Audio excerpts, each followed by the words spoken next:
पर ईरान का तबाह कुन हमला। तेल अवीव और बैतुल मुकद्दस तक गूंज उठे हैं ईरानी मिसाइल्स के धमाके।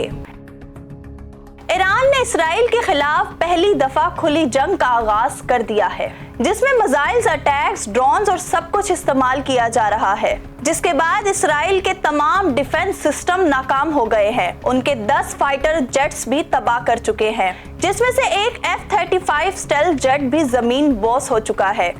इसराइल का हरफे आखिर कहना है कि हमें अमेरिका से मदद चाहिए। ईरान का कहना है कि अगर अमेरिका ने जंग में हिस्सा लिया तो कतर, बहरान, यूएई और इराक में मौजूद तमाम अमेरिकन बेसेस निशाने पर होंगे। और दूसरी तरफ रशिया, चाइना और नॉर्थ कोरिया भी खामोशी से ईरान के साथ खड़े हैं। नाजरीन, ये सिर्फ एक मुल्क का जवाब नहीं, ये एक इत्तेहाद का पैगाम था। यमन भी अब इस जंग में इसराइल के खिलाफ मैदान में आ चुका है।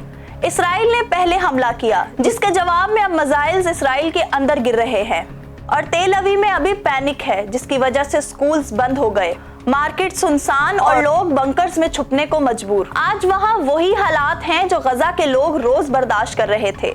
ईरान के टॉप मिलिट्री कमांडर ने यह भी कहा है कि अभी तो उन्होंने असल मिसाइल्स का इस्तेमाल ही नहीं किया। ईरान के पास वो मिसाइल्स हैं जो 17,000 किलोमीटर की रफ्तार से टारगेट को निशाना बना सकते हैं। इसराइल की टीच बेनकाब हो चुकी है और उनका गरूर मिट्टी में मिल चुका है। पर नाजरीन, ये सिर्फ ईरान और इसराइल का मसला नहीं, ये पूरी दुनिया के लिए खतरनाक मोड़ बन सकता है। अब बस सवाल ये है, क्या अमेरिका आगे बढ़ेगा या पीछे हटेगा? क्या ये वर्ल्ड वॉर 3 का आगाज है? हम दुआ करते हैं कि इंसानियत बचे और जुल्म खत्म हो और दुनिया में अमन कायम हो।